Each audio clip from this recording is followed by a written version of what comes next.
Pyeongchang, South Korea. After all the news media interviews, after dancing on Ellen and attending receptions in their honor, it was time for the three women of the Nigerian bobsled team to get on the ice at the Pyeongchang Games. At first blush, it did not go so well, as their first trial runs on Saturday left them in last place, 19th out of 19, though official competition starts on Tuesday. But then, they have attracted a following less because of their medal chances and more for their aim to break barriers and to help women, the country, the continent, as the team's captain and driver, Seun Adigun of Houston, put it. Theirs is a common tale of diaspora brought to the Olympics, where athletes born in one country often end up competing for another where they have familial ties.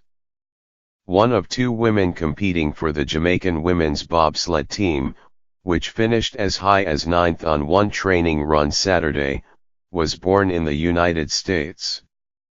Yet the Nigerian bobsled team, all born in the United States and made up of Adigun, Akuuma Omiyaga of St.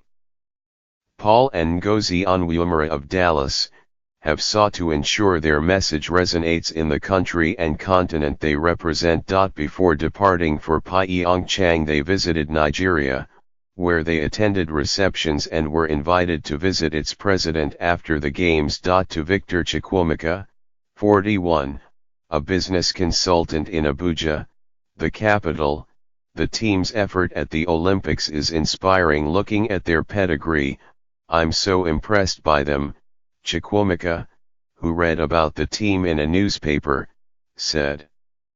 On a recent morning they had every chance to try to represent the United States, where they were born, but they deemed it fit to represent Nigeria and Africa, Chukwuemeka said. To me, that means they felt national pride, and I'm really so proud of them.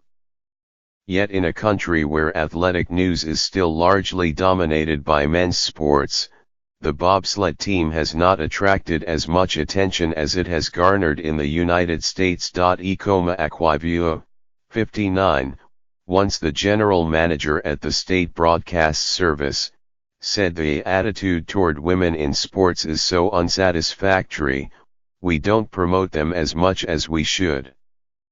She recalled the Nigerian women's track team that won a surprise bronze medal at the 1992 Summer Games in the 4x100-meter relay. They're now iconic, but at the time we didn't value them until they won, Akwaviu said. I remember how we pushed to celebrate them after they won, but until then they weren't in the limelight or supported. In Pyeongchang, members of the bobsled team said they wanted to inspire a generation of women to follow them. Having young girls and women in general be able to see us on the screen and know that we have done this and it's doable is extremely important, Onwuamara said. She said she hoped that girls born and raised in the homeland of her parents would realize that even if they come from a country without snow or ice, they could still learn to compete in a winter sport to be able to truly represent Nigeria. You're going to need homegrown athletes that are going to be involved, she said. For Adigun, the limelight in the United States and in Pyeongchang has been harder to adjust to. Although she competed at the 2012 London Olympics in track, Adigun said that American Samoa, an introvert, the news media attention has sometimes pushed her out of her comfort zone. When we first started this it was, okay, this could go one of two ways, Adigun said. This could be something that would be really cool, something that we give back, something that people could just be proud of and we could just kind of be low-key, get it done, and we could just live in that legacy. Or people would get really excited and then we'd have to figure out how to manage life that way. And so the latter ended up being the reality.